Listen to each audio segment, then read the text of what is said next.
Hello readers, welcome to my channel. Today I explain you further part of lesson The Selfish Giant by Oscar Wilde. हमने last video में पढ़ा था कि कैसे giant के garden में फिर से स्प्रिंग सीज़न आ जाता है, लेकिन एक कॉर्नर में एक बच्चा पेड़ पर नहीं चढ़ पाता और वहाँ पर विंटर सीज़न ही रहता है। अब हम आगे कंटिन्यू करते हैं। And the giant's heart melted as he looked out. How selfish I have been, he said. Now I know why the spring would not come here. I will put that poor little boy on the top of the tree, and then I will knock down the wall, and my garden shall be the children's playground forever and ever. He was really very sorry for what he had done. और एकदम giant का जो दिल था वो पिघलता है और वो कहता है मैं कितना सेल्फिश था। अब मुझे समझ में आ गया है कि यहाँ पर बसंत ऋतु क्यों नहीं आ रही थी। मैं उस बेचारे छोटे से बच्चे को पेड़ के सबसे ऊपर चढ़ाता हूँ और फिर ये सारी दीवार गिरा दूँगा और मेरा गार्डन अब से बच्चों के लिए हमेशा हमेशा के लिए प्लेग्राउंड रहेगा। और उसने जो भी किया था उसे उसके लिए अफसोस भी था। So he crept downstairs and opened the front door quite softly and went out into the garden. तो वो नीचे उतरता है और अपना फ्रंट डोर खोलता है और गार्डन में जाता है। But when the children saw him they were so frightened and that they all ran away and the garden become winter again. लेकिन बच्चे उसे देख के इतना डर जाते हैं कि वो सारे भाग जाते हैं और गार्डन में फिर से विंटर आ जाती है। Only the little boy did not run for his eyes were so full of tears that did not see the giant coming. सिर्फ वो बच्चा नहीं भागता क्योंकि उसकी आंखों में इतने आंसू थे कि उसे जाइंट आता हुआ दिखाई नहीं। And the giant stole up behind him and took him gently in his hand and put him up into the tree. और जाइंट चुपचाप चोरी से उसके पीछे जाता है और उसे बड़े प्यार से हाथ में लेकर उसे पेड़ पर चढ़ा देता है। And the tree broke at once into blossom and the bird came and sang on it, and the little boy stretched out his two arms and flung them round the giant's neck and kissed him. और पेड़ फिर से वो पूरा खिल जाता है और बर्ड्स भी उस पर आती हैं, गाती हैं और लिटिल बॉय अपने हाथ फैलाकर उसे गले लगाता है जाइंट के और उसे किस करता है। And the other children when they saw that the giant was no wicked any longer came running back and with them came the spring.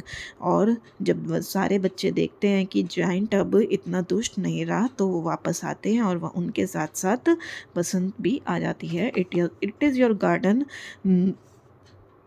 Now little children. और वो बच्चों से कहता है कि अब ये तुम्हारा गार्डन है। He took a great axe and knock down the wall. और एक कुल्हाड़ी उठाकर वो सारी दीवार गिरा देता है। And when the people were going to market at 12 o'clock they found the giant playing with the children in the most beautiful garden they had ever scene.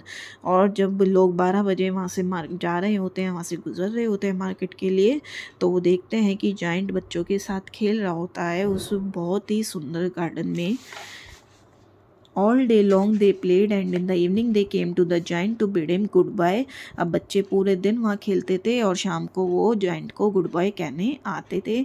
But where is your little companion? He said. The boy I put into the tree. The giant loved him the best because he had kissed him. अब पूरे दिन खेलकर जब बच्चे उसके पास वापस आते हैं तो वो पूछता है कि तुम्हारा छोटा सा दोस्त कहाँ है जिसे मैंने पेड़ पर चढ़ाया था। जाइंट उसे बहुत प्यार करता था क्योंकि उस बच्चे ने उसको किस करा था। We don't know answer the children, he has gone away. तो बच्चे कहते हैं कि हमें नहीं पता, वो चला गया होगा। You must tell him to be sure and come here tomorrow said the giant. तो जाइंट उनसे बच्चों से कहता है कि तुम मुझसे कहना कि वो कल जरूर आए। But the children said that they did not know where he lived and had never seen him before and the giant felt very sad. लेकिन बच्चे उसे कहते हैं कि हमें नहीं पता वो कहाँ रहता है, हमने उसे पहले कभी नहीं देखा था। तो जाइंट को बड़ा दुख सा भी होता है सुन के। Every afternoon when school was over, the children came and played with the giant. हर दोपहर को जब स्कूल ओवर होता था तो बच्चे वहाँ आते थे और जाइंट के साथ खेलते थे। But the little boy whom the giant loved was never seen again.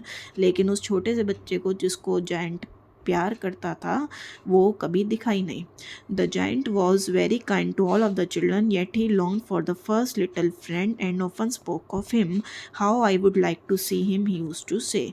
Giant वैसे तो सारे बच्चों के साथ बड़े अच्छे से रहता था, लेकिन वो अपने छोटे से दोस्त का इंतज़ार करता रहता था और उसके बारे में बोलता रहता था कि वो मैं उसे कब देख पाऊँगा।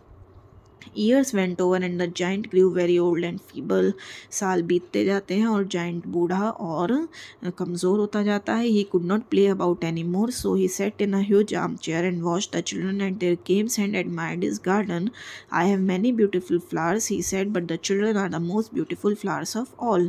और वो अब खेलता भी नहीं था उनके साथ, बस वो एक चेयर पे बैठा रहता था और बच्चों को देखता रहता था और अपने गार्डन की तारीफ़ करता रहता था कि मेरे पास बहुत सुंदर सुंदर फूल हैं, लेकिन सबसे सुंदर ये फूल ये बच्चे हैं।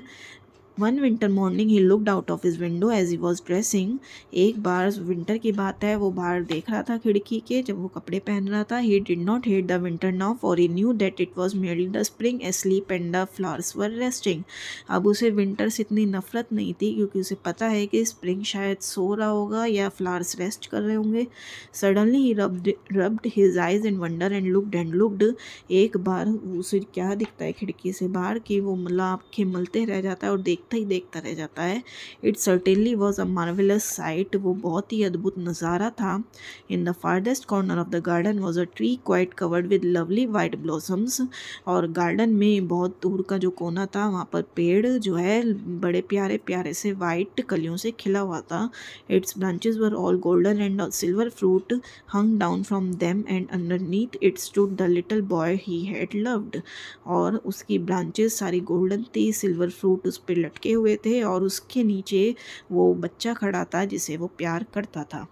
Downstairs ran the giant in great joy and out in the garden। और वो फटाफट खुशी के मारे नीचे आता है और गार्डन में जाता है। He hastened across the grass and came near to the child। वो ग्रास के ऊपर से ही फटाफट चल के जाता है और बच्चे के पास जाता है। And when he came quite closer, his face grew red with anger and he said, Who had dared to warn thee? वो उस बच्चे के जैसे ही पास जाता है, उसका जो फेस था वो गुस्से से लाल हो जाता है और कहता है who has dare to wound you. ये इसका मीनिंग है कि किसने तुम्हें चोट पहुंचाने की हिम्मत करी। यहाँ पर ये कुछ वर्ड्स जो हैं कुछ ओल्ड लिटरेचर के दिए गए हैं। For on the palms of the child's hands were the prints of 2 nails and the prints of 2 nails were on the little feet. क्योंकि बच्चे के हाथ पर कुछ नेल्स के निशान पड़े हुए थे और पैर पर भी नाखूनों के निशान थे। Who had dared to warn thee? cried the giant. Tell me that I may take my big sword and slay him। वो फिर से कहता है कि मुझे बताओ किसने तुम्हें चोट पहुंचाने की कोशिश करी, मैं अभी तलवार निकालता हूँ, उसे मारता हूँ। Nay, answered the child, but these are the wounds of love। और वो बच्चा कहता है नहीं, ये तो प्यार के निशान हैं। Who are you? said the giant, and a strange awe fell on him and he knelt before the little child। एकदम वो बच्चा जाइंट उससे कहता है who art thou means who are you, तुम कौन हो। और एक उसके अंदर कुछ अजीब सा डर आता है और वो उस बच्चे के आगे घुटनों के बल बैठ जाता है। And the child smiled on the giant and said to him, You let me play once in your garden, today you shall come with me to my garden which is paradise। और वो बच्चा हंसते हुए giant से कहता है एक बार तुमने मुझे अपने गार्डन में खेलने दिया था, आज मैं तुम्हें अपने साथ अपने गार्डन ले जाता हूँ जो कि है स्वर्ग। मीन्स वो बच्चा कोई मामूली बच्चा नहीं था, कोई स्वर्ग से आया हुआ था। And when the children ran in that afternoon, they found the giant lying dead under the tree all covered with white blossoms। और जब बच्चे दोपहर में खेलने आते हैं तो वो देखते हैं कि जाइंट वहाँ पर मरा हुआ पड़ा है पेड़ के नीचे और उसके ऊपर वाइट कलियाँ से वो ढका हुआ है। Okay students, now I hope now you understand the lesson।